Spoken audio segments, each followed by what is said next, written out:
गुरुर्ब्रह्मा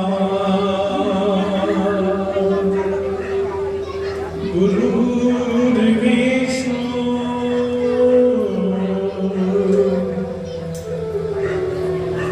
गुरुर्देवो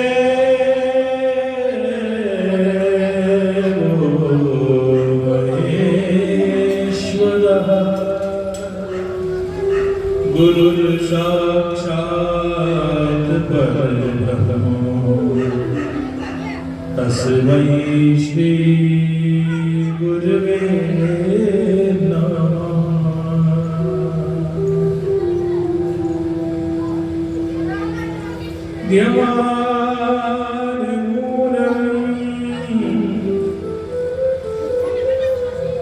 गुरुर्मूर्ति पूजा मूलम् गुरुपरम् मंत्रमूलम् गुरुर्वाक्यम्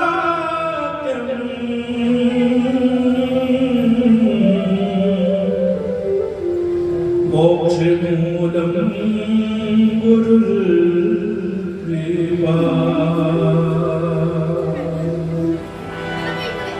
लोकाभिरामम्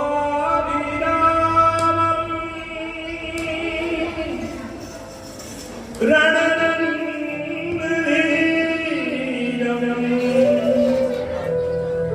राजीवनेत्रम्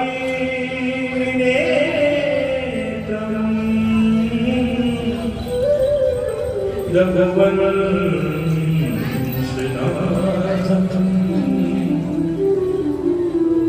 कारुण्यरूपम्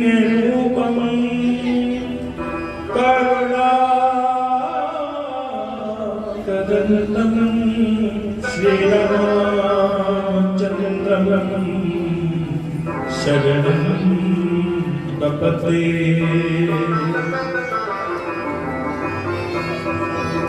अतुलितबलधामम् एव शैलाभुजहरम् दगजवरप्रशामं जाननामृतकन्यम् सकलगुणनिधानं गणनाधीशम् रघुपति प्रियभक्तं वात्सल्यं नमामि। बोलो सियावर रामचंद्र भगवान की जय। आइए सब प्रथम हनुमान चालीसा का पाठ करते हैं, तत्पश्चात आज की मधुर कथा को हम प्रारंभ करेंगे। श्री गुरु चरण सरोज रज निज मन गुरु सुधारी बरनौ रघुवर विमल जसु जोदायक फल चारि बुद्धि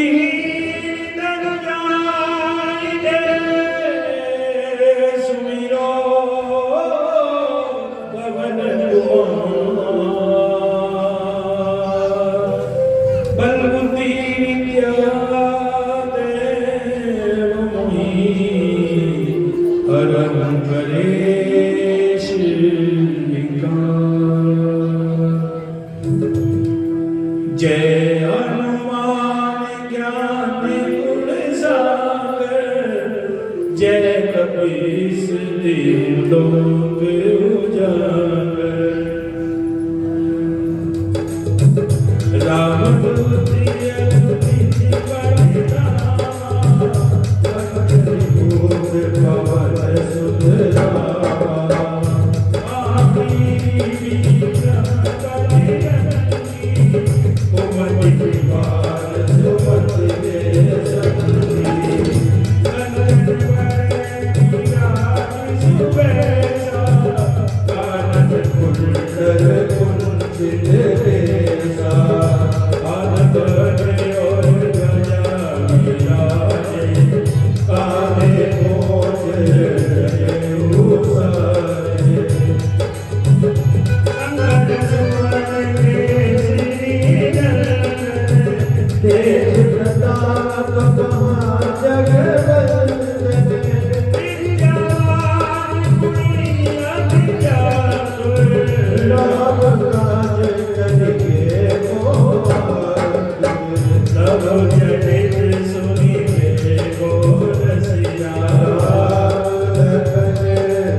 मंगल मूर्ति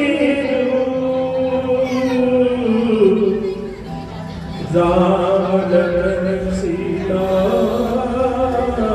सहित हृदय बसनु सुर। बोलो हनुमान जी महाराज की,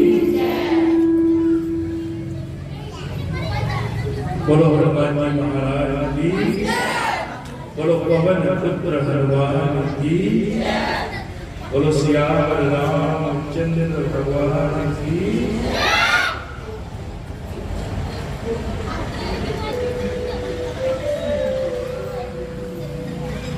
बोलो धर्म की। एक बार सभी जय घोष करेंगे प्रभु के नाम का। बोलो धर्म की। अधर्म का, अधर्म का प्राणियों में विश्व का। बोलो हरे हरे। दोनों हाथ उठाइए जोर से, बोलो हर हर। बोलो हरे हरे।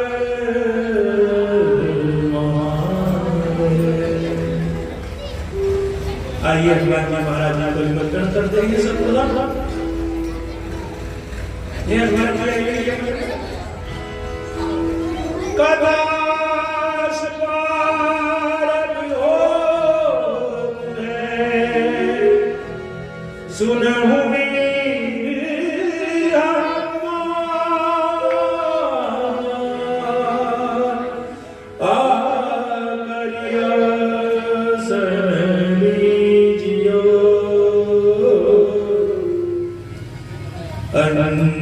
अंजनी सुर।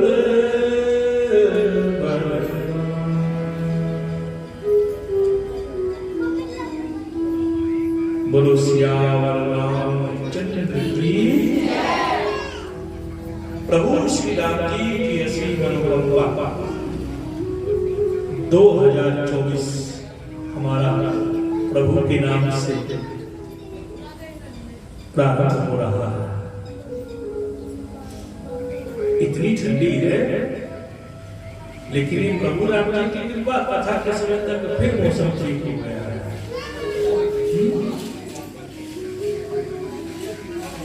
आज श्री राम कथा के द्वितीय दिवस में हम प्रवेश कर चुके हैं। 9 दिवसीय श्री राम कथा श्रवण करने का हमें अवसर प्राप्त हुआ है। ये भगवान की अति कृपा, महती कृपा से जीव को प्राप्त होती है। कभी कभी पूरा जीवन बीत जाता है। ये प्रभु की कथा श्रवण करने का अवसर नहीं मिल पाता। अनेक जन्मों के सत्कर्म और पुण्यों का जब संचय होता है, तो तब जीव को ये प्रभु की कथा श्रवण करने का अवसर प्राप्त होता है। श्री राम कथा, भागवत कथा, शिव महापुराण कथा अति उत्तम है। सभी कथाएं भगवान की प्रत्येक कथा कल्याणमय है, मोक्षदायी है, मुक्तिदायी है प्रभु की कथा। तो हमारा सौभाग्य है कि हमें राम जी की कथा श्रवण करने का अवसर मिला है। आइए आज की इस पावनमयी कथा में हम प्रवेश करें। उससे पहले अपनी वाणी को पवित्र करेंगे राम नाम के संकीर्तन से। तन से तो प्रभु की कथा में बैठे हुए हैं, मन से प्रभु की कथा में बैठे। तन भी यही होना चाहिए और मन भी यही होना चाहिए। तो चुप चुप रखेंगे। तो आइए कीर्तन के साथ प्रभु की कथा को प्रारंभ करेंगे। श्री राम जय राम जय जय राम। बोलिए।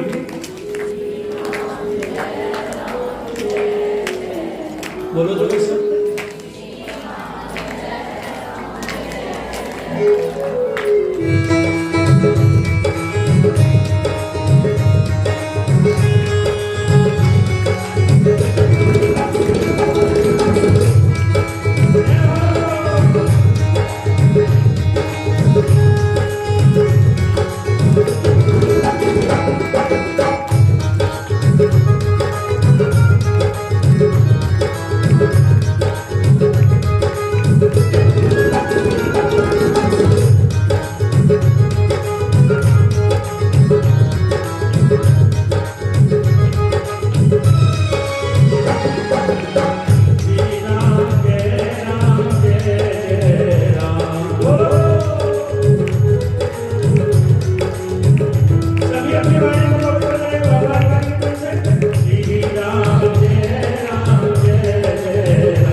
बोलो जय सिया राम।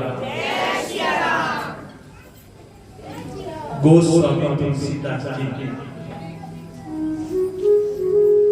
श्री रामचरितमानस में वर्णन करते हैं। बालकांड को प्रारंभ करते हुए सर्वप्रथम गोस्वामी तुलसीदास जी ने 7 श्लोक लिखे हैं।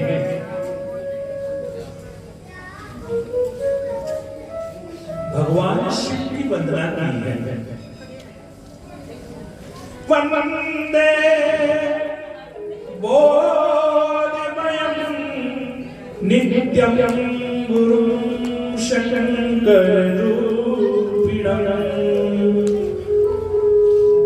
यमाशितो इव प्रोऽपि चन्द्र सर्वत्र वन्दते। मैं भगवान शिव को नमन करता हूं। आगे हनुमान जी महाराज जी की वंदना की है। तत्पश्चात सीता माता की वंदना की है। 5 सोरठे लिखे हैं। अब विचार करने लगे गोस्वामी बाबा जी कि मैं रामचरितमानस को प्रारंभ कर रहा हूं तो सबसे पहले चौपाई में किसके लिए लिखी? तो सबसे पहले गोस्वामी तुलसीदास जी ने गुरु वंदना की है। कहते हैं सब धरती कागज करूं, लेख में सब बन रहा है, सप्त समुद्र की मसी करूं तो गुरु गुण लिखाना जाता। इस संसार रूपी भवसागर से पार होने के लिए जिस नौका की आवश्यकता होती है वो नौका है गुरु के दिए, गुरु के द्वारा दिया हुआ गुरु मंत्र। गुरु के द्वारा दिया हुआ मंत्र इस भवसागर को पार करने के लिए नौका का काम करता है। जैसे यदि नहर को, नदी को पार करना है तो नाव से पार किया जाता है या पुल से पार करते हैं, उसी प्रकार से भवसागर को पार करने के लिए है गुरु का मंत्र। गुरु गोविंद दो खड़े काके लागू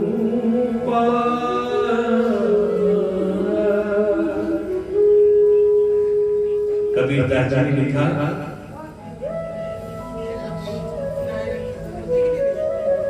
यदि गुरु और गोविंद दोनों खड़े हैं तो नमन किसे करेगा? तो कहा गुरु को नमन करेगा, क्योंकि गुरु ही हमें गोविंद से मिलाने का कार्य करते हैं।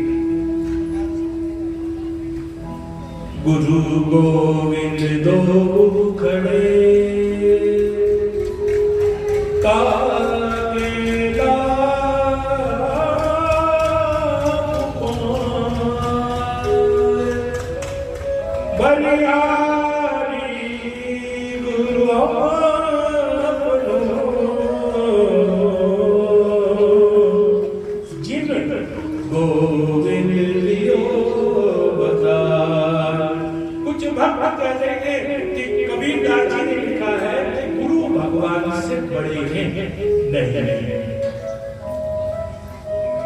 कबीरदास जी का कहने का तात्पर्य ऐसे गुरु को मैं बलिहारी जाता हूँ, बार बार वंदना करता हूँ, नमन करता हूँ, जिस गुरु ने मुझे परमात्मा तक जाने का मार्ग दिया। ऐसे गुरु को मैं बार बार वंदना करता हूँ। तो गोस्वामी तुलसीदास जी ने भी चौपाई लिखी है रामचरितमानस में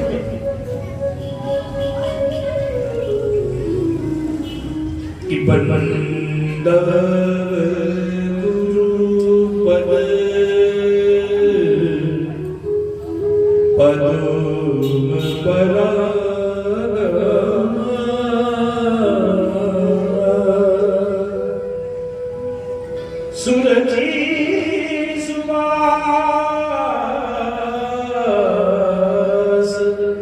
सरस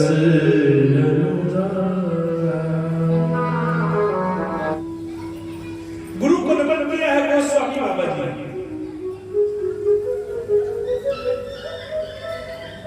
अब विचार किया कि कथा का पहला प्रसंग कहां से प्रारंभ करें।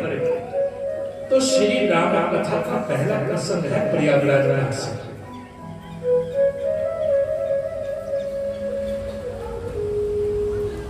सनातन नाम है प्रयागराज। बीच में जब मुगलों का शासन आया तो नाम बदल दिया और नाम आ गया इलाहाबाद।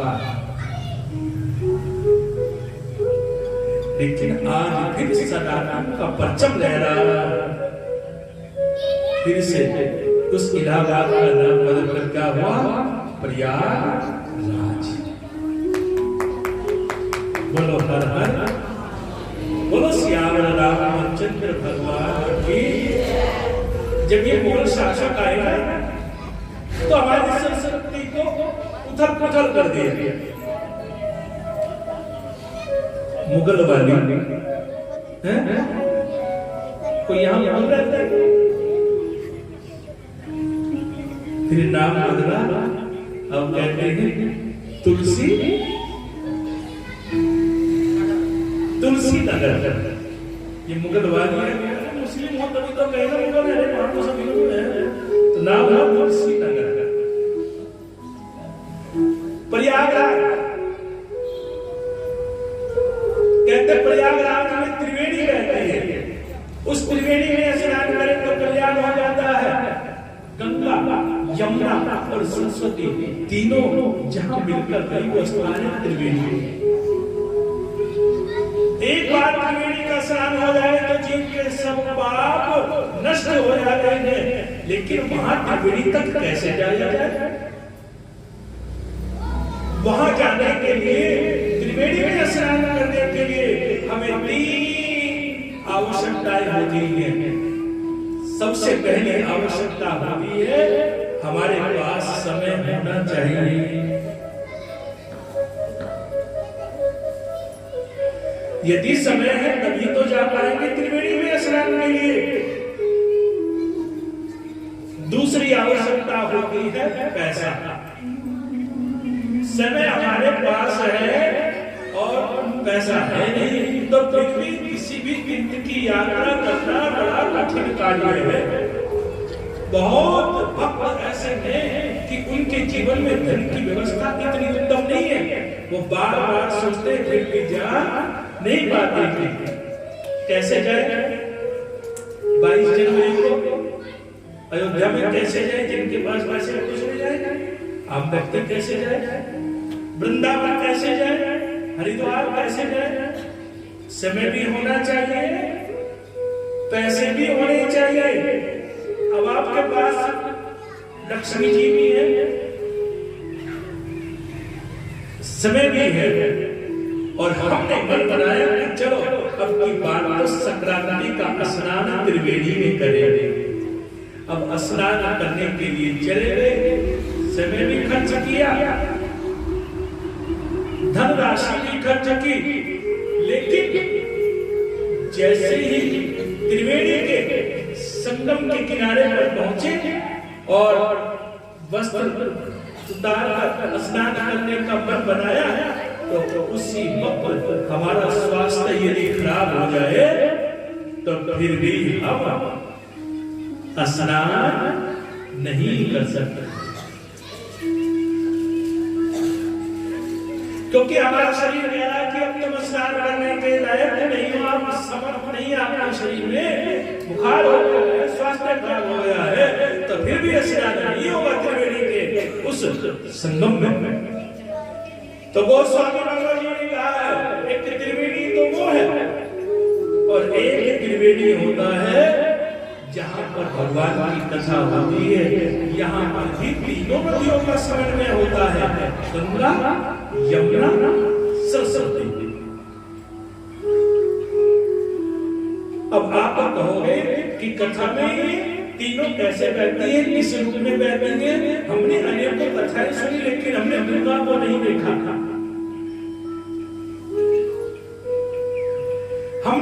को नहीं देखा, हमने सरस्वती को नहीं देखा। तो कहा है ज्ञान की गंगा, जो कथा होती है सब होता ही होता है ज्ञान। यहाँ ज्ञान प्राप्त होता है तो ज्ञान रूपी गंगा कथा में बहती है, यहाँ में ज्ञान प्राप्त होता है। तो गंगा तो हो गया ज्ञान, अब यमुना क्या है? यमुना है भक्ति। यमुना के किनारे, यमुना के क्षेत्र में जितने लोग रहते हैं आसपास, उनके अंदर भक्ति प्रधान होती है। जो यमुना के किनारे का क्षेत्र है वो आप यहाँ से लेकर जहां तक भी यमुना जी जाती है उसके आसपास का क्षेत्र देखना, भक्ति बहुत होगी। तो यमुना कौन सी होगी? भक्ति। अब तीसरी नदी कौन सी है बताइए? गंगा हमने बताई, यमुना हमने आपको सुना दिया, तीसरी है सरस्वती। सरस्वती क्या है? सरस्वती है कर्म। तो ज्ञान, भक्ति और कर्म रूपी गंगा, यमुना और सरस्वती, इन तीनों का समन्वय होता है कथाओं में। जहां कथा होती है वहां ज्ञान भी मिलता है, ज्ञान भी मिलता है, भक्ति भी मिलती है। और जब हम कथा में आकर बैठते हैं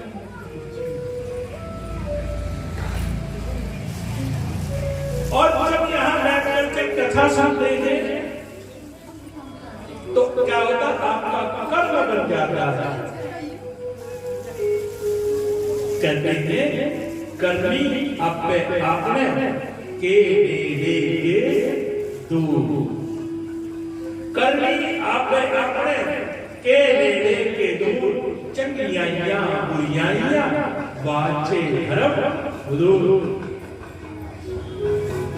करनी करके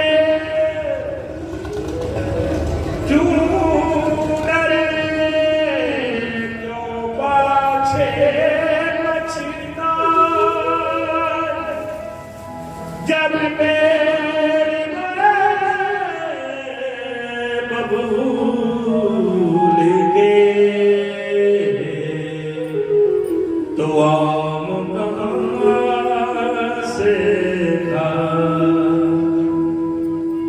कथा में जब आते हैं, कथा को श्रवण करते हैं तो ये भी संगम है, ये ही त्रिवेणी है।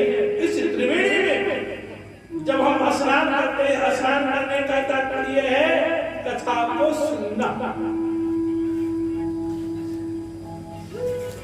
जब कथा को सुनते हैं तो ये तन भी पवित्र हो जाता है, ये मन भी पवित्र हो जाता है और तेरा कर्म भी पवित्र हो जाता है।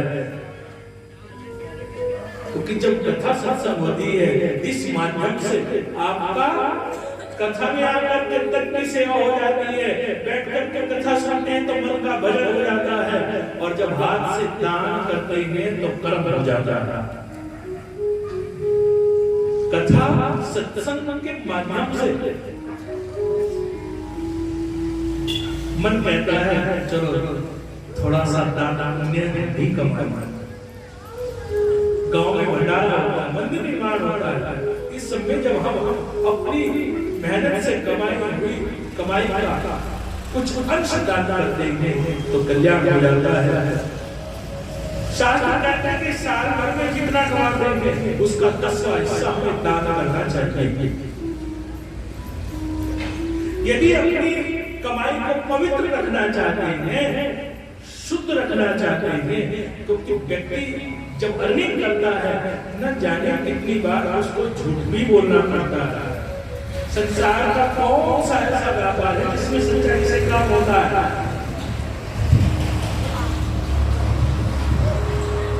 तो कहा है अपनी कमाई का 10वां हिस्सा आप दान कर दीजिए। तो आपकी कमाई शुद्ध हो जाती है, ये शास्त्र ने कहा है। और जो 10वां हिस्सा दान नहीं करते तो उनके घर में बीमारियां आ जाती हैं,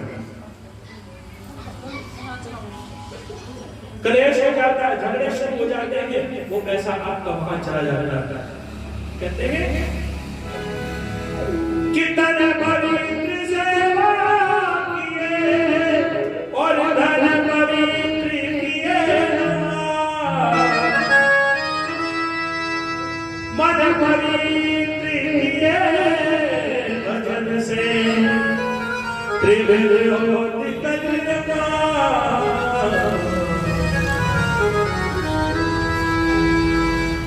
भगवान का भजन करते रहिए, भगवान को मना न करिए, दान भी करें, सेवा भी करें, भजन भी करें, ये है मुक्ति का साधन। तो प्रयागराज के घाट पर एक ऋषि भजन कर रहे थे, जिनका नाम था भारद्वाज ऋषि। वही भारद्वाज जिनके नाम से भारद्वाज गोत्र को जाना जाता है। भारद्वाज ऋषि कथा सत्संग कर रहे थे। बोलो जय श्री राम, जोर से बोलो जय श्री राम, बोलो जय श्री राम। दोनों हाथ ऊपर उठाओ और बोलो जय श्री राम। तो उस कथा में बड़ा आनंद है। बोलो धर्म की अधर्म का प्राणियों में और आप सब में। सबसे पहले तो आपको भावनाएं होनी चाहिए, प्रेम होना चाहिए। ये कथा सत्संग यही तो सिखाता है। बड़ा आनंद आवे प्रभु जी तेरे सत्संग में। ताली बजाओ ना, शिवरात्रि बना मीठी मीठी ताली बजाओ। बड़ा आनंद ओ प्रभु जी तेरे सत्संग में। हे प्रभु तेरी कथा में बड़ा आनंद है, बड़ा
जो अपने आगे आएंगे और पड़ोसी का हाथ पकड़ कर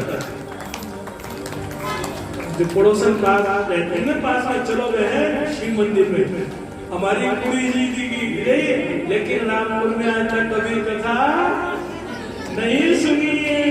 छलों में हर वर्ष होती है 1 जनवरी से और भैया बेटा में भी 2 साल से हो रही है हमारे यहाँ कंटिन्यू मुजफ्फरपुर में भी अच्छा होती है। ये रामपुर ही बचा हुआ है। रामपुर में कभी कथा आज तक नहीं हुई कि किसने आज से पहले कथा को सुना है। रामपुर में आप जाओ सुना कभी। और जब मैं आया ना कथा करने तो मुझे भी भक्त कहते कि रामपुर में थोड़ा सा करके थोड़ा सा कम खर्च करते हैं सोच समझ करके जाना कथा करने वहां तभी तो होगी ना कथा। तुम सब खड़े हो तो आपके जीवन में कभी आपने देखा कथा होते रामपुर में। हमने कहा कोई बात नहीं है आदत डालेंगे बोलो थोड़ा थोड़ा खर्च करेंगे तो काम बन जाता है। बोलो हर हर बोलो हर हर। अब की बात में राम कथा सुनाने फिर शिव महापुराण सुनाने आने आपको। वैसे तो की बात ना मीठा में होगी 2-4 महीने में शिव पुराण कथा पढ़ाने वाला। बोलो जी हर हर। जो सत्संग में ओरा खिलावे तो फिर क्या होगा उसका उसका तो नसीब जानता ही है, जो आता जिसे लेके आता, लेकिन तुम्हें भी उसका पुण्य मिलता था। जो सत्संग में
नहीं है। ये ऐसा रस है जैसे व्यक्ति को अलग अलग नशा होता है, किसी को किसी चीज का नशा, किसी को किसी चीज का नशा, लेकिन इसे भगवान का नशा चढ़ जाए। ये नशा किसे हुआ? मीरा को। भगवान के नाम का नशा हुआ मीरा को, भगवान के नाम का नशा हुआ शबरी को। तो आइए चलते हैं वही प्रसंग की ओर।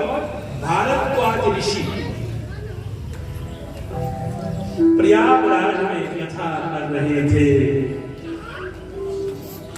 यह है आज की कथा का पहला प्रसंग।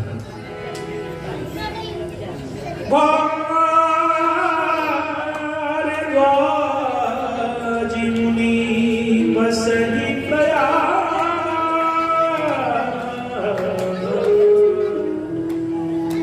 तिन्हि राम पद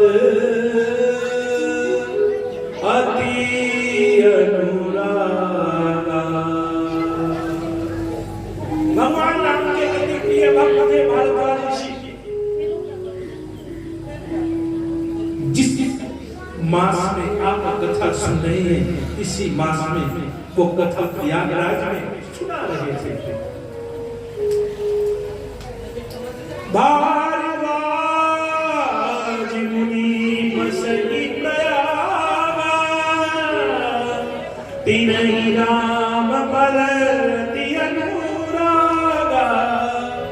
इतना सुंदर आश्रम था भारद्वाज ऋषि का।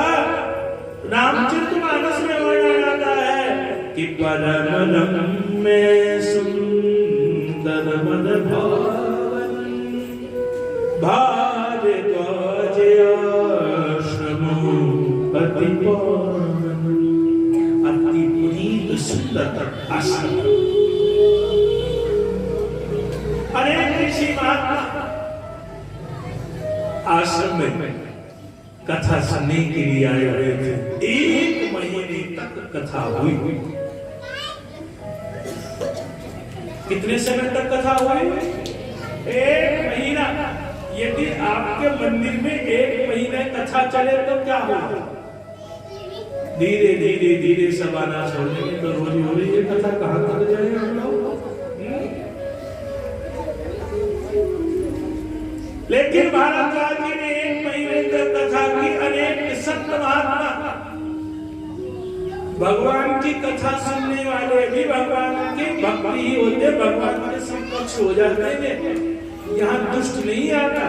भगवान की कथा में जो आते वो भी देवता ही होते हैं, देखने में मानव स्वरूप होते हैं, लेकिन वो देवता है। क्योंकि जैसा जिसका विचार होगा ऐसी ही जगह तो जाएगा। एक भक्त होता है तो मंदिर में आता है, एक दुष्ट होता है तो कुसंगति में जाता है। 1 महीने तक कथा चली, भारद्वाज ऋषि कथा कहते रहे और सब भक्त कथा सुनते रहे। एक बार भरी मकर नहाए, सब मुनि से आश्रम नसिलाए। सब अपने अपने आश्रम को जाने लगे। जिस प्रकार से जब आरती होती है तो आरती के बाद प्रसाद वितरण होता है, और प्रसाद का वितरण हो जाता है तो हम कहते हैं लाओ प्रसाद, अब चले गए घर। सब जाने लगे तो उन कथा सुनने वाले भक्तों में एक ऋषि थे जिनका नाम था याज्ञवल्क्य मुनि। क्या नाम था? बोलो। याज्ञवल्क्य मुनि। तो जैसे ही कथा सुनकर याज्ञवल्क्य मुनि भी जाने लगे तो जो कथा सुनाने वाले थे भारद्वाज ऋषि, वो व्यास पीठ से नीचे आते हैं और जाकर याज्ञवल्क्य जी के चरणों में नतमस्तक हो जाते हैं। देखो, भारद्वाज जी हैं वक्ता। वक्ता कहते हैं कथा सुनाने वाले को, और जब कथा सुनते हैं उन्हें क्या कहते हैं? बोलो जी, श्रोता। 3 प्रकार के श्रोता होते हैं। एक होते हैं श्रोता, एक होते हैं श्रोता। श्रोता और श्रोता अंतर है दोनों में। व्याकरण की दृष्टि से श्रोता में आता है श्रेय वाला, श्री वाला श्रेय, और श्रोता में आता है सह सपेरे वाला सह। तो जो श्रोता होता है वो तो असली होता है, कथा सुनने वाला। दूसरा होता है श्रोता। श्रोता जानते हो, वो जो काटने वाला होता है, जब पान वाले की दुकान पर जाते हैं, वो काटने वाला यंत्र होता है, उसे कहते हैं श्रोता। जिससे सुपारी को काटा जाता है, छाली को काटा जाता है। तो भैया कथा में एक होते हैं श्रोता, दूसरे होते हैं श्रोता। श्रोता कौन होते हैं? जो कथा में आकर कथा में कन्या निकालते हैं। क्या कथा सुनाई? इन्होंने तो भजन भी नहीं सुनाया। वो दूसरे गुरुजी आते हैं, बहुत अच्छे अच्छे भजन सुनाते हैं, इनकी आवाज अच्छी नहीं है, या फिर जो ढोलक बजाने वाला है वो अच्छा नहीं है। कुछ ना कुछ कथा में कमियां निकालना, वो होते हैं श्रोता। ये इंसान की हैबिट बन गई है। ये अपनी कमियों को नहीं देखता है, दूसरों के कमियों को बहुत जल्दी देख लेता है। अच्छा देखो, जब किसी में कोई कमी निकाली जाती है, कोई बुराई निकाली जाती है, तो उंगली कैसे करते हैं बताओ? जब हम कहते हैं आदमी अच्छा नहीं है, तो उसका जो संकेत होता है कैसे होता है? ऐसे होता है। जब किसी में बुराई निकालते हैं तो उंगली कैसे करते हैं? अपने आप क्या बताओ मुझे? क्या आपने कभी किसी में कमियां नहीं निकाली? ऐसे करते हैं। आज सर ये काम, ये उंगली आगे होती है, इसमें ये बुराई है, और ये जो 3 होती है, करके देखो बुराई निकालो। ऐसे करते हैं। जब दूसरे में बुराई निकालते हैं, उंगली आगे होती है, और 3, ये 3 कहती है अरे दूसरे की बुराई निकाल रहे हो, अपनी भी तो देखो। जिसके अंदर 1 है और 3 होती है अपनी, और ये कहते हैं तेरे अंदर तो 3 नहीं, पता नहीं कितनी बुराइयां हैं, लेकिन हमें दूसरों की बुराई देखने में बड़ा आनंद आता है। यदि देखना है तो क्या देखेंगे?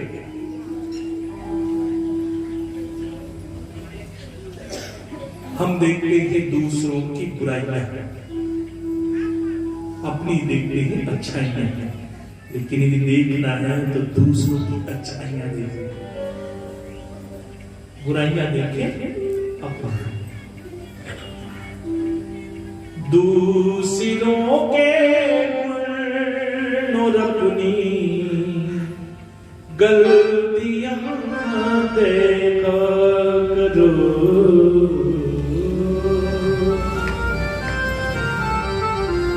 क्या देखना है? दूसरों के गुण देखने हैं और अपनी क्या देखनी है? और हम क्या कर देंगे? दूसरों की कमियां देख लेंगे, अपनी कमियां नहीं देख लेंगे। दूसरों के में अपनी गलतियां देखा करो।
देखने में कोई भी इंटरेस्ट नहीं ले रहे हैं।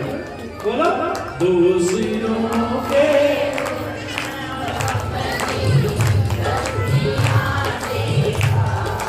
आप भी बोलो ना, दूसरों के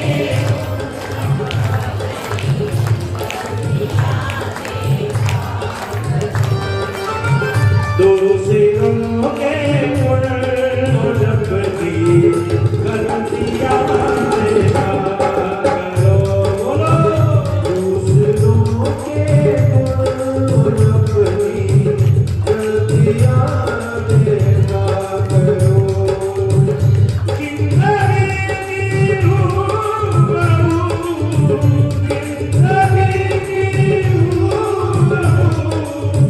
Kalikiya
कुछ गरीबों की भी जाकर, कुछ गरीबों की भी जाकर बस्तियां देखा करो। दोषियों के पर अपनी गलतियां देखा करो।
चंद्र भगवान की जय।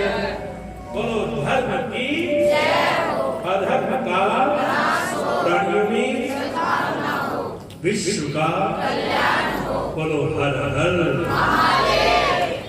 तो दूसरों में कमियां निकालना बंद करना, अपनी बुराइयों को खोजना, दूसरों की अच्छाइयों को खोजना। भारद्वाज ऋषि जी कथा कर रहे थे, 1 महीने तक कथा हुई और जब कथा पूर्ण हुई तो उन सुनने वाले संतों में एक संत थे याज्ञवल्क्य मुनि। सब अपने अपने गंतव्य की ओर वापस लौटने लगे तो तब भारद्वाज ऋषि व्यासपीठ से नीचे आए। एक वक्ता था, 3 प्रकार के श्रोता, एक श्रोता, एक श्रोता और तीसरे होते हैं सोता। तीसरे कौन होते हैं? कथा में आ गए, अब जो आगे बैठे हमने थोड़ी ठंड लगने के लिए धूप में बैठे ना, उनको अच्छी आदमी से नींद की एहसास हो रहा है। कथा में आए और कथा में आते ही बैठते बाद में नींद पहले आ जाती है। दूसरे भक्त आए, उनको जब देखते हैं ना तो क्या सोचते हैं, अरे भैया तो बहुत बड़ा भक्त है, आंख बंद करके कथा को सुन रहा है। लेकिन आंख बंद करके कथा को नहीं सुन रहा है, वो तो ठंड बहुत है, रात में तो नींद आती नहीं है। रिजाई में पाँव नहीं लग रहे थे, ठंड होती है। आपको ठंड लग रही है कि नहीं लग रही है बताओ? रात को ठंड लग रही है कि नहीं लग रही? नहीं लग रही। ठंड तो हमसे देखो पीछे कितने बड़े बड़े झरोखे, बहुत ऐसे आ रहा। एक संत से भक्त ने पूछा, बाबा जी एक बात बताइए, जब कथा में जाते हैं, कहीं कीर्तन में जाते हैं, जागरण में जाते हैं, तो नींद क्यों आती है? ऐसा क्यों होता है? जागरण में जाए वहां भी नींद आ जाती है, कभी कभी कथा में बैठते हैं यहाँ भी नींद आ जाती है, ऐसा क्यों? तो कहते हैं जब हम कथा में जाते हैं, सत्संग में जाते हैं, तो हम वहां भगवान की गोद में बैठ जाते हैं। हम सब परमात्मा के बच्चे हैं। एक बच्चा जब अपनी माता पिता की गोद में चला जाता है, तो उसकी सारी चिंताएं नष्ट हो जाती हैं, समाप्त हो जाती हैं, और एक ऐसे परम सुख की अनुभूति होती है। और जब उस सुख की अनुभूति होती है, तो नींद आ जाती है बच्चे को। तो यहाँ नींद आने का कारण है कि परमात्मा तुम्हें अपनी गोद में बैठा है, इसलिए नींद आता है। याज्ञवल्क्य जी से भारद्वाज ऋषि ने बड़ा सुंदर प्रश्न किया। एक कथा सुनाने वाला व्यक्ति कथा सुनने वाले व्यक्ति से प्रश्न कर रहा है। एक सुनने वाला सुनाने वाले से पूछे तो अच्छा लगेगा, लेकिन यहाँ तो उल्टा हो गया। जो 1 महीने तक कथा सुनाने थे भारद्वाज ऋषि, वही भारद्वाज ऋषि याज्ञवल्क्य जी से सुंदर प्रश्न पूछने लगे। प्रश्न क्या किया कि जिस राम की कथा मैं कर रहा हूं, ये कौन से राम हैं? आप जिस राम की कथा सुन रहे हैं, सर्दी में भी सर्दी को त्यागते हुए घर को छोड़कर आप 3 घंटे के लिए कथा में बैठे हैं, इसलिए राम की कथा सुनने के लिए। तो सबसे पहले तो ये जानना है ना कि राम है कौन?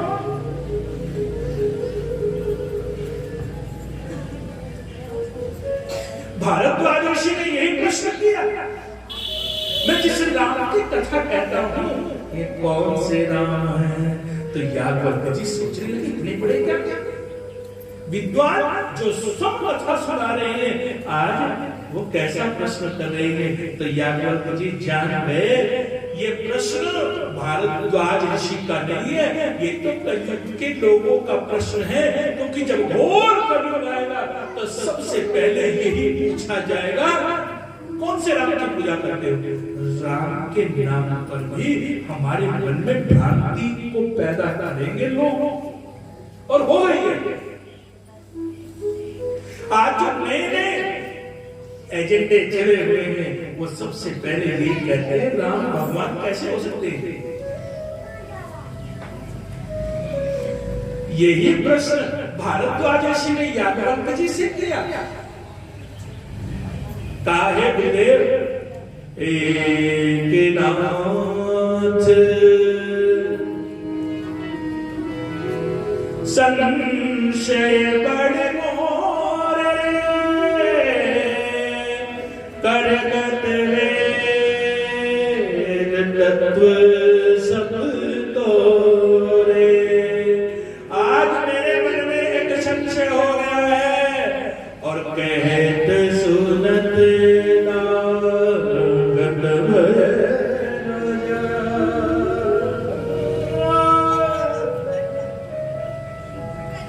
मेरे मन में संशय है।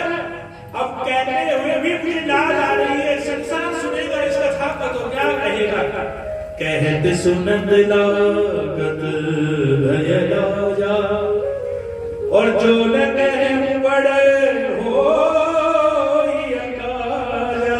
जो न कहूं तो बहुत बड़ा अनिल होगा, मेरा नहीं समझता। क्या प्रश्न है? मेरा प्रश्न है कि एक राम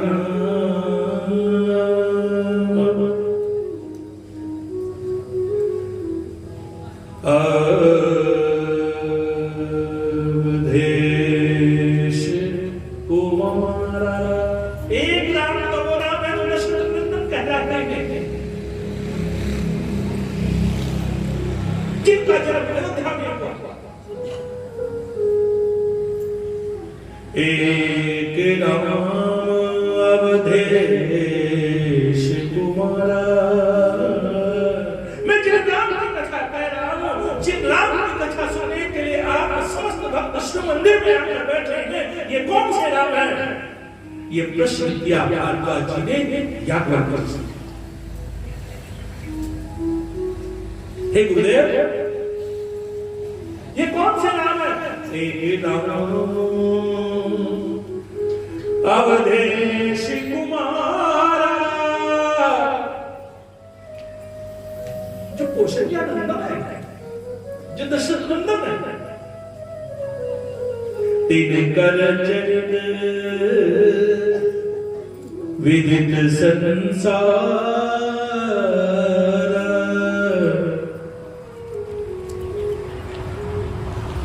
नारी विरत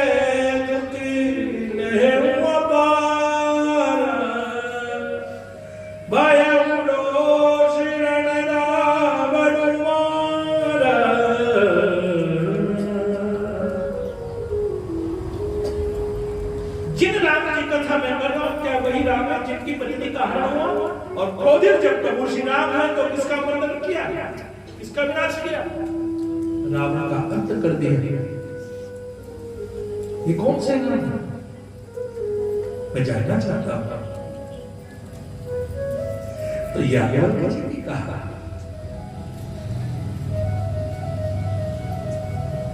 याज्ञवल्क्य जी भारद्वाज जी को राम कथा सुनाते हुए बोले, बड़ा सुंदर प्रश्न है आपका। एक बार महादेव कैलाश पर्वत पर बैठे हुए थे और साथ में कौन बैठी थी? मां भवानी। जयंती मंगला काली भद्रकाली कपालिनी दुर्गा क्षमा शिवा धात्री स्वास्वदा नमोस्तुते। ओम अम्बे अंबिके अंबालिके नमाम्यति कश्चित् सहस्रसहस्रवकः सुभद्री कपिलवासिनी। माता बैठे हैं साथ में, कौन? सती, शिव और सती। तो सती ने आज भगवान भोलेनाथ से पूछा, ये सती किसकी बेटी है बताइए? कोई बताएगा? सती के पिता का नाम क्या था? हाँ बोलो। हाँ, दक्ष। दक्ष किसे कहते हैं? जो बड़ा चतुर होता है, कहते हैं अपने कार्य में पूरा प्रवीण है, निपुण है, वो होता है दक्ष। एक बार सती बैठी थी महादेव के पास और महादेव भजन कर रहे थे। तो सती ने कहा, क्या आपसे भी बड़ा कोई है संसार में? तो महादेव ने कहा, हाँ मेरा भी इष्ट है। कौन? राम। मैं राम का भजन करता, मैं राम का स्मरण करता हूँ। तो सती ने कहा, कौन से राम? भोलेनाथ ने कहा, कौन से राम? राम केवल एक ही है। तो सती ने कहा, नहीं, मैंने सुना है कि राम दशरथ का बेटा। आज भी कहते हैं जो ज्यादा ज्ञानी है ना, कौन से राम का भजन करें? पंडित जी, कौन से राम की कथा सुना रहे हो आप? एक राम दशरथ का बेटा, एक नाम घट घट में लेता, एक राम का सकल पसारा, एक राम दुनिया से न्याया। महादेव ने कहा, सती सुनो, क्यों भटक रही है? वही राम दशरथ का बेटा, वही राम घट घट में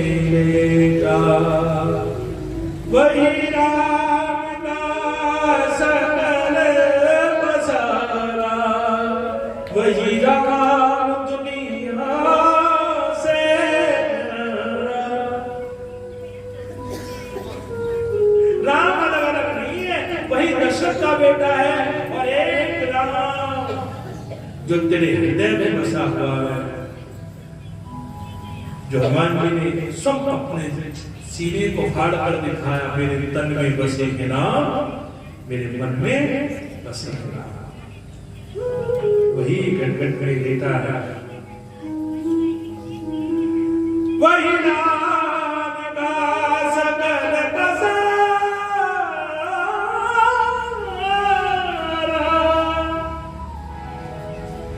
वही नाम दुनिया से न्यारा, एक ही राम है, तन में भी राम, मेरे मन में भी राम, सब में राम समाया। ये है श्री राम की माया। तन में भी राम, मेरे मन में भी राम, बोलो।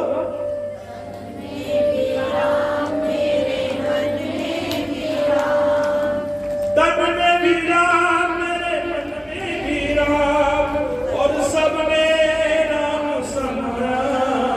ये है श्री राम की माया, ये है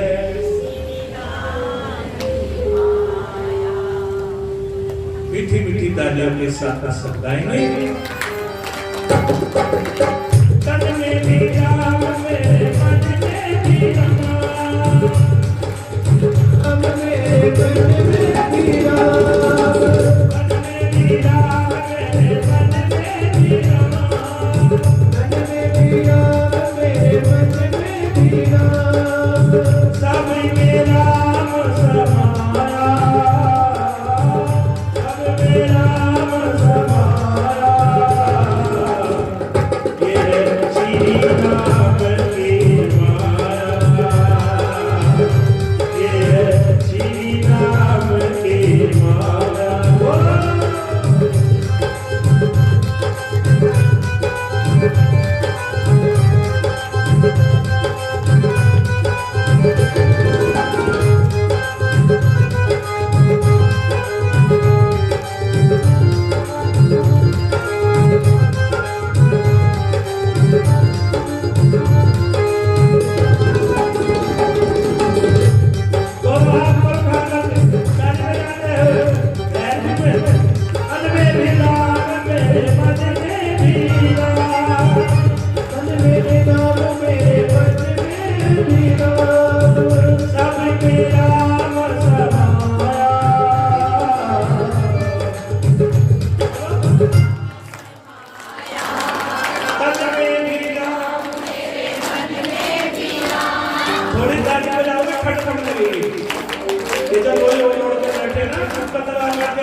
सोल के अंदर क्या है? एक हाथ बाहर एक अंदर है,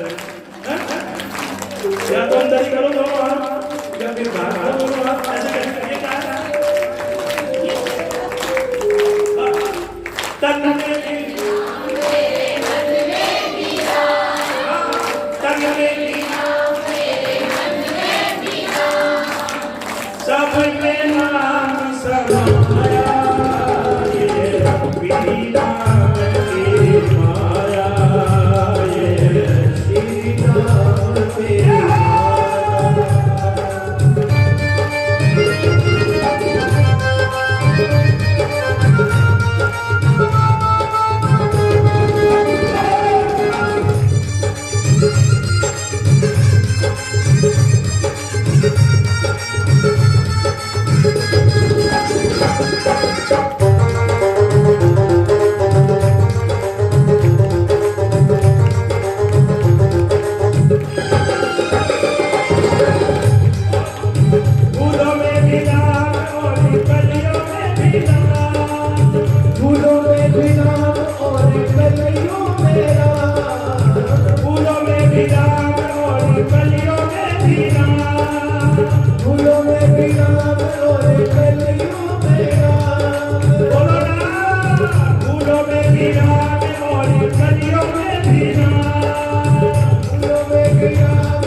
भी राम और अकबर में भी राम, धरती में भी राम और अकबर में भी राम, धरती में भी राम और अकबर में भी राम। बोलो हर धरती में भी राम और अकबर में भी राम,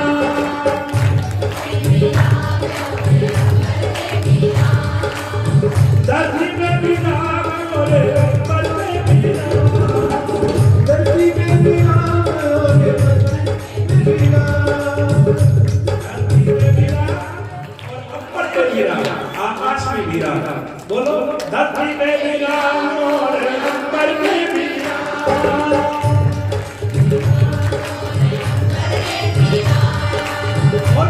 कण कण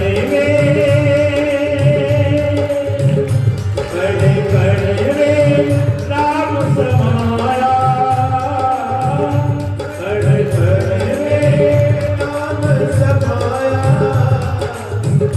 ये श्री राम की माया, श्री राम मेरी माया, ये श्री राम की माया, श्री राम की माया।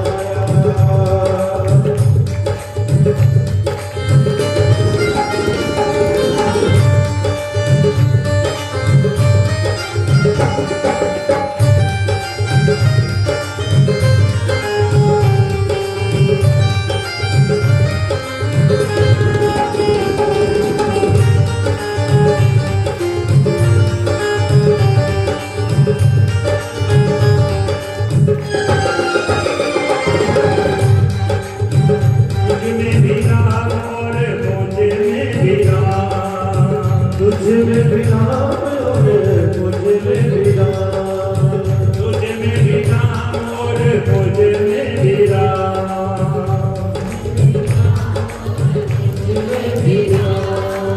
तुझ में भी राम और मुझ में भी राम, तुझ में भी राम और मुझ में भी राम।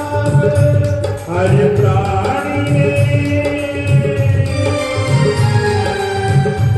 हर प्राणी में राम समाया, हर प्राणी में राम समाया,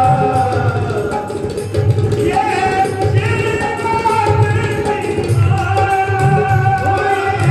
श्री राम मेरी माया, बड़ा संभालो, ये श्री राम की माया, श्री राम मेरी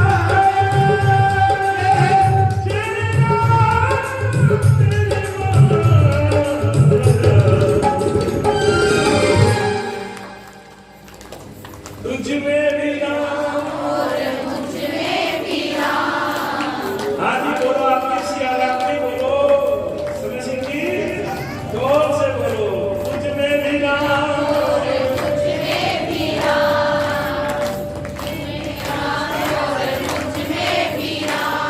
और सब में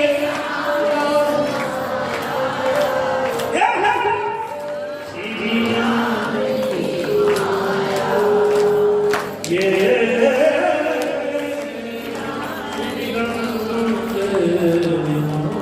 बोलो सियावर रामचंद्र भगवान की जय। दोनों हाथ ऊपर उठाओ, बोलो बोलो सियावर रामचंद्र भगवान की जय। बोलो धर्म की जय, अधर्म का नाश हो, आप सबका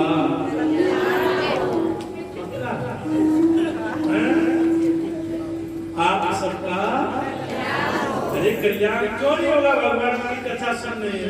एक बार यदि राम का नाम कोई ले लेता है तो भगवान उसका कल्याण कर देते।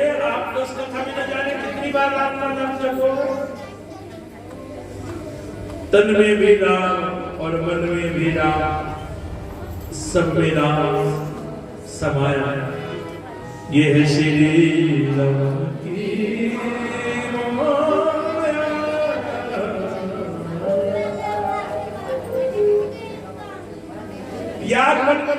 कहा? भारद्वाज ऋषि से कहने लगे कि शांत होकर के बैठो, कथा पर सुनो। बोलो जी धर्म की। यदि आप बोलना चाहते हैं तो मैं 2 मिनट आपको दूं। बोलो धर्म की जय बोलने के लिए टाइम ले लूं, बात करने के लिए। हाँ जी बोलो जी धर्म की जय हो।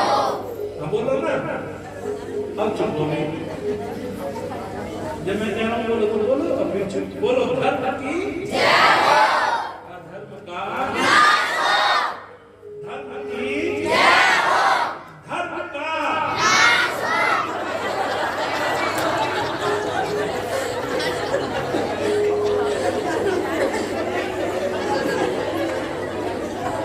बोलो धर्म की जय हो। अधर्म का नाश हो। धर्म का नाश कर दो। पूरी जी बीत गई, कथा नहीं गाऊंगा तो धर्म का नाश ही था, लेकिन अब ऐसा नहीं।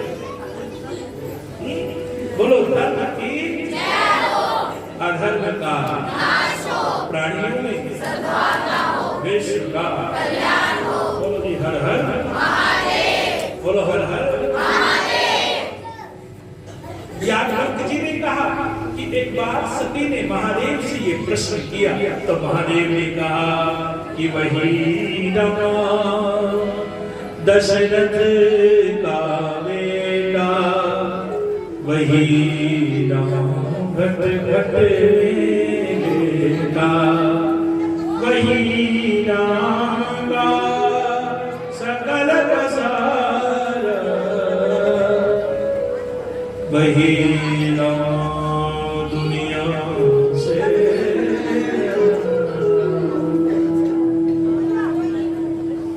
सती को समझाया महादेव ने, राम के नाम पर शंका मत करो।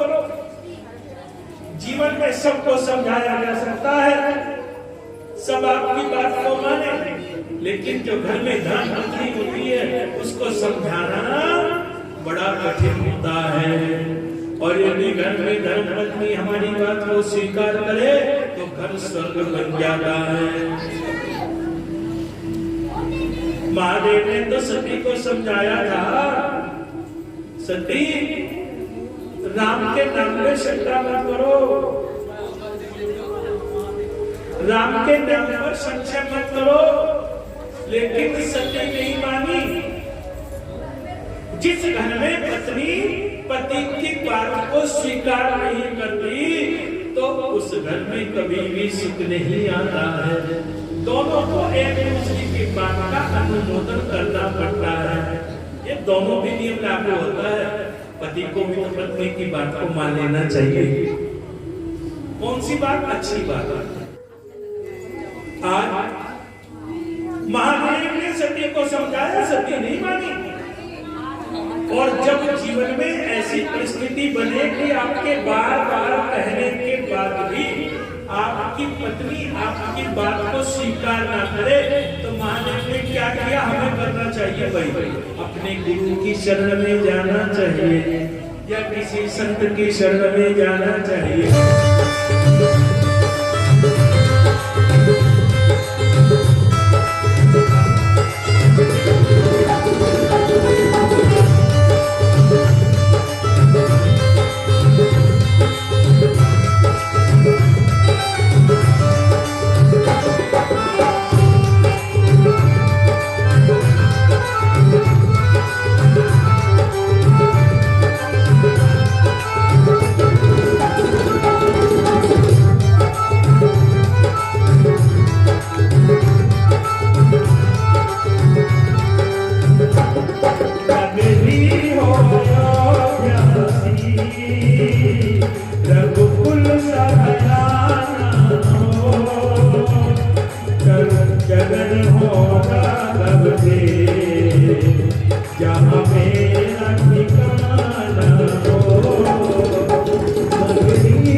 Oh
जैसा मेरा रघुराई हो।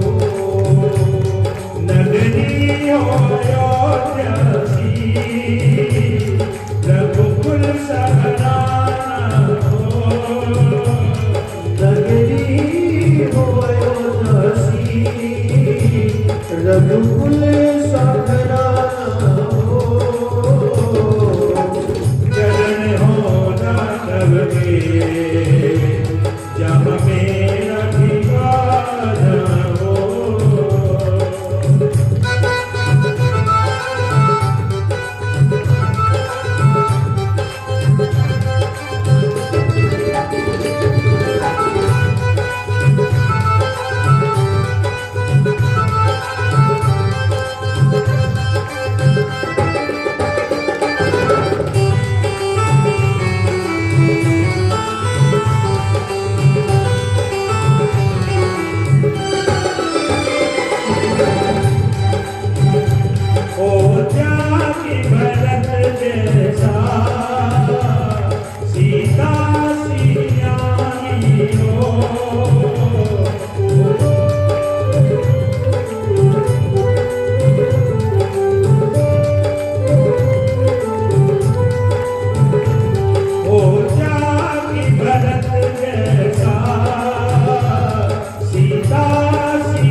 रघुकुल सहराना हो।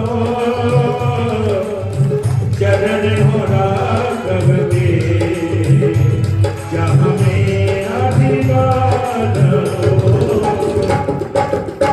चरण हो राघव के, जहाँ मेरा ठिकाना हो।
रघुकुल सहराना हो।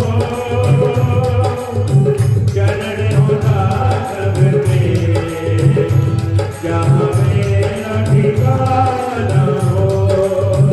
चरण हो राघव के, जहाँ मेरा ठिकाना हो।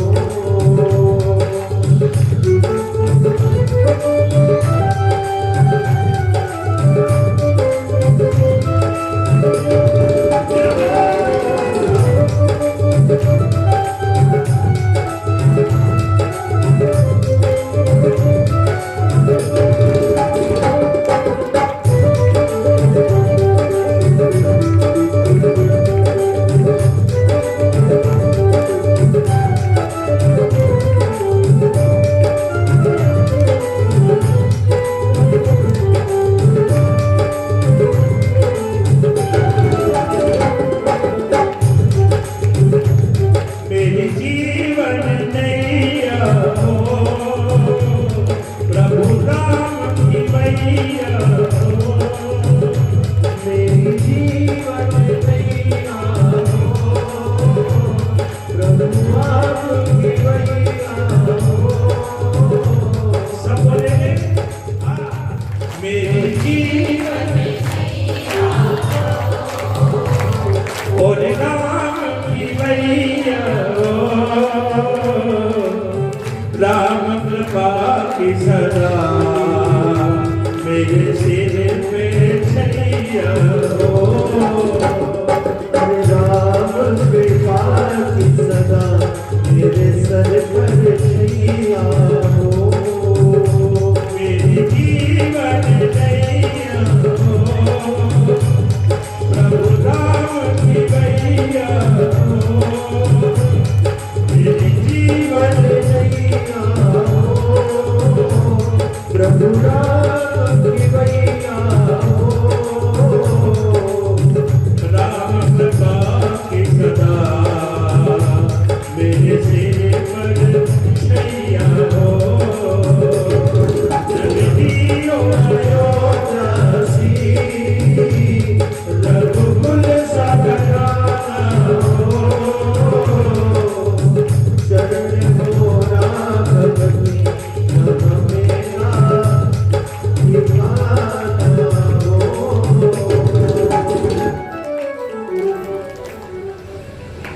नगरी सब बोलेंगे अरे अयोध्या वो स्थान होता है जहाँ प्रभु श्री राम रहते हैं, जहाँ प्रभु की कथा होती है वही स्थान अयोध्या बन जाता है।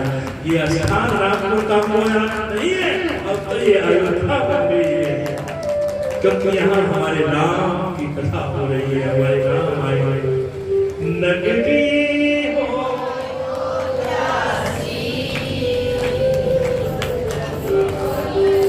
रघुकुल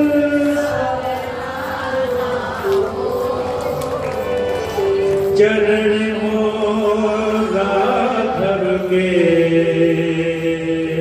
जहाँ मेरा ठिकाना हो। सभी बोलिए एक बार नगरी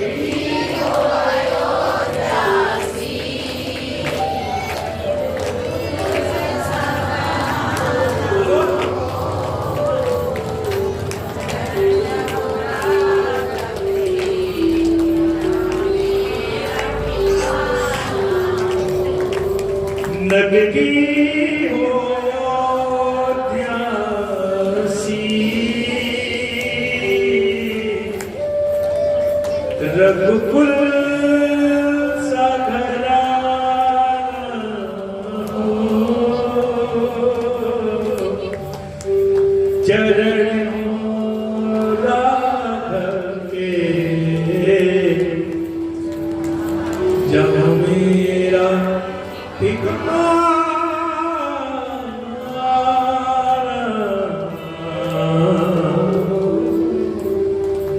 बोलो जय श्री राम, बोलो जय श्री राम।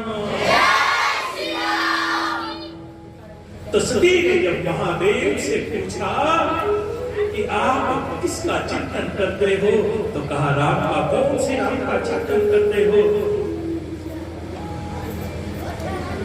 तो महादेव ने कहा वही राम दशरथ का बेटा, वही राम घट घट मेरे दार, वही राम का सकल पसारा, वही राम दुनिया से न्यारा।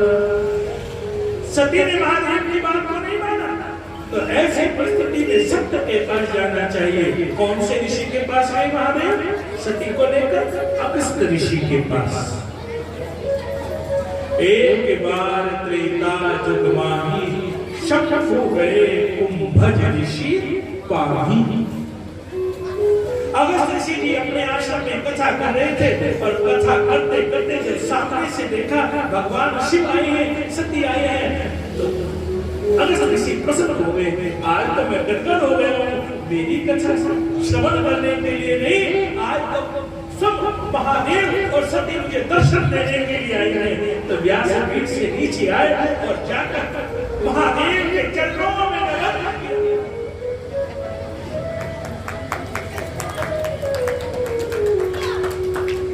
सती ने जैसे ही देखा तो सती सोचने लगी, ये कथावाचक कैसा है? हम तो इससे कुछ पाने के लिए आए थे, इससे कुछ जानने के लिए आए थे, परंतु ये तो सब पहले झुक गया। इसका तात्पर्य इसको कुछ आता नहीं है। कभी कभी कोई सरल व्यक्ति होता है, उसका हृदय सरल होता है, तो दूसरा व्यक्ति सोचता है कि इसको कुछ आता नहीं, लेकिन विनम्रता तो व्यक्ति का स्वभाव होता है। सती ने सोचा ये तो पहले ही झुक गया, ये कथा क्या सुनाएगा? महादेव जी ने कहा, अगस्त ऋषि से आपको हमें कथा सुनाइए। तो अगस्त ऋषि जी कथा कहने लगे। राम कथानी बरज बगानी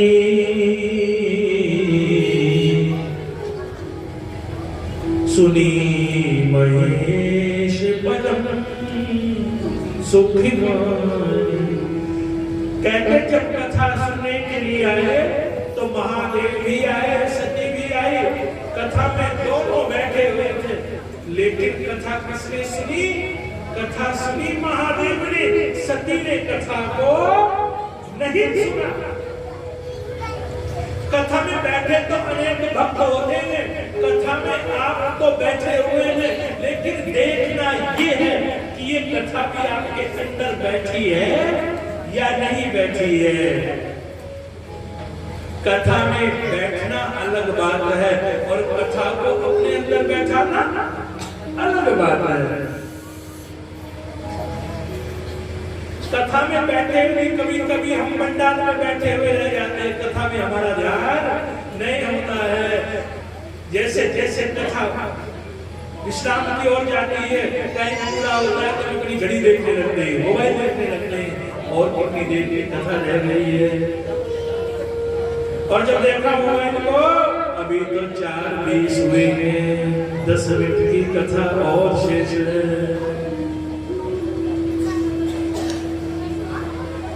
कुछ भक्त कथा में ऐसे आते हैं ना, अपने आप कथा सुनते हैं ना दूसरे को सुनने देते हैं, बार बार आते, चलो टाइम हो गया चलो।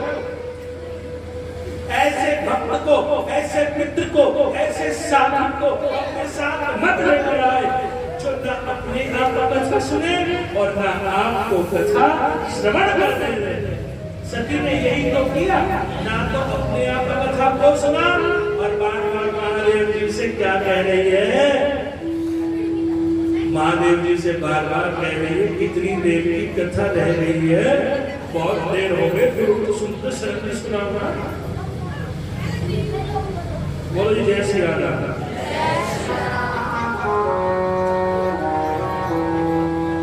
सती ने कहा और कितनी देर की कथा रह गई है? भोलेनाथ ने कहा थोड़ी सी देर ठहरो, कथा पूरी हो गई, आरती हो गई। अब भोलेनाथ को कथा सुनने के लिए गए, कथा को सुना, बहुत तो कुछ मिला। जो आता है पाने के लिए इस कथा में से बहुत कुछ मिल जाता है, और जो आता है टाइम पास करने के लिए तो भगवान उसका टाइम ही पास कराते हैं। जाओ हो गया टाइम।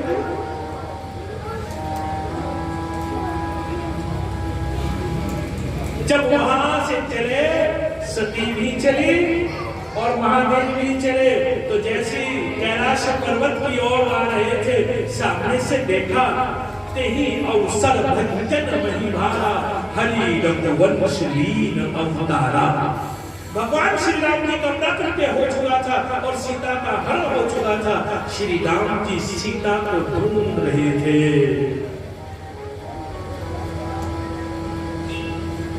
आंखों से अश्रु बह रहे थे। जब सीता का हरण हुआ तो एक बार तो प्रभु श्री राम जी भी रोने लगे। वैसे तो घर में कितनी बार पति और पत्नी दोनों का झगड़ा हो जाता है और पति कहते तुम करती क्या हो घर पे? अरे हम पूरे दिन काम पर रहते हैं, कमाते हैं, धन इकट्ठा करते हैं, सारी व्यवस्था बनाते हैं, तुम्हारा काम तो केवल ऑर्डर देना है, कोई काम नहीं है घर में पत्नी का। पत्नी कहती है एक दिन के लिए पत्नी बनकर देखो। पत्नी बनकर देखने का तात्पर्य जो काम मैं पूरे दिन घर में करती हूँ, एक दिन का काम संभालो रसोई का, फिर अगले दिन बात करना कि हम क्या करते हैं। एक घर में अर्धांगिनी ऐसी होती है, वो सुबह का नाश्ता भी समय पर बना देती है, उसका काम भी पूरा हो गया, फिर 12 वाला भोजन भी आपको समय पर देंगी बना करके, 4 बजे चाय भी मिलेगी, शाम का भोजन फिर 7 साढ़े 7 बजे मिल जाएगा। इस बीच में घर के कपड़े भी हैं और घर के अनेकों काम में पत्नी सारा काम निपटा देती है शाम तक। यदि एक दिन पति की जिम्मेदारी आ जाए, पत्नी घर पे ना हो, तो मुझे लगता है कि सुबह की चाय पीकर समोसे से निशान साहब की दुकान पर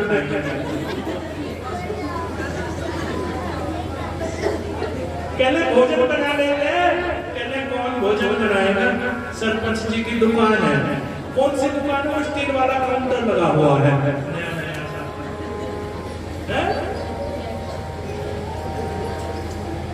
एक टाइम का भोजन बनाना पड़ जाए तो नहीं बना पाएंगे हम लोग। समोसे खाने में जाकर के गरम गरम, चलो समोसों से काम करो। सुबह शाम का क्या करें? शाम को नहीं खाएंगे, कोई बात नहीं, कल तो पत्नी आई जाएगी। तो पत्नी के बारे में पूछो, एक दिन भी घर ना रहे तो व्यवस्था खराब हो जाती है। और भैया पति की जिम्मेदारी भी कम नहीं होती है। जहां पत्नी इतना काम करती है, क्या पति कम करते हैं? जितने खर्चे उनके सिर पर बंधे हुए हैं। यदि आपसे कई तरह कमा करके दिखाओ, कमाना बड़ा कठिन है, कमाना भी कठिन है और बनाकर खाना भी कठिन है। ये तो भगवान का वरदान है कि घर की जो धर्म पत्नी है वो बनाकर प्रतिदिन खिलाती है। कभी ये नहीं कहती कि आज मैं थक गई हूँ, मुझसे आज काम नहीं होता है। और ऐसे ही पति है, वो कभी दिन निकलते ये नहीं कहते कि आज काम पे नहीं जाऊंगा, उन्हें पता जिम्मेदारी है। तो श्री राम सीता के विरह में तड़प रहे थे, तो सती ने जैसे महादेव से कहा, हे महादेव ये कौन है? महादेव ने कहा मेरे इष्ट राम है ये।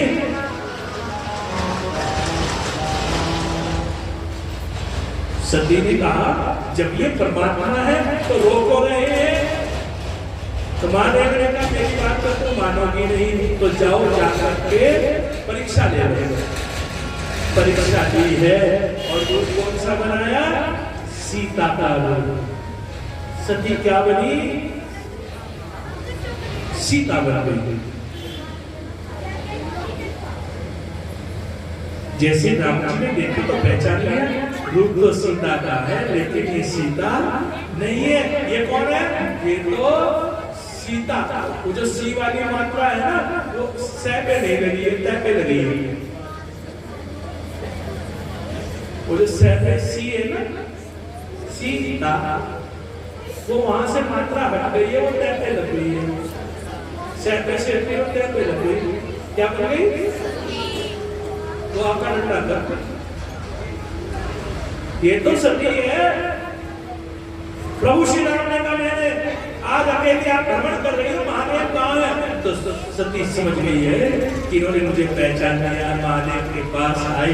महादेव ने कहा परीक्षा ली है? तो कहा मैंने कोई भी परीक्षा नहीं ली है, अपने पति से ही झूठ बोल दिया। सबसे बड़ा दोष पति से झूठ नहीं बोलना चाहिए। और जितना झूठ हम पति से बोलते हैं तो किसी से नहीं बोलते।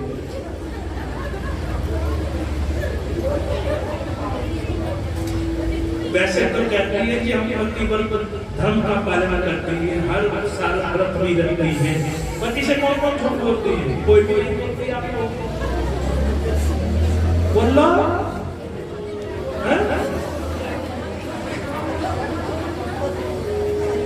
बोलो जय श्री राम।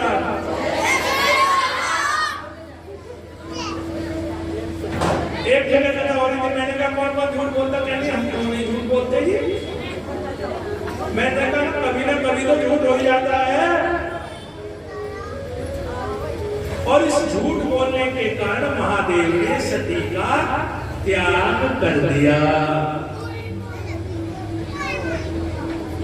इससे आगे की कथा हम कल सुनाएंगे। बोलो जय श्री राम। इससे आगे की कथा कल के प्रसंग में होगी। सती का त्याग महादेव ने किया, कैसे किया, क्यों किया, आगे क्या हुआ, सती क्या बनी, ये सब प्रसंग कल होगा। बोलो जय श्री राम।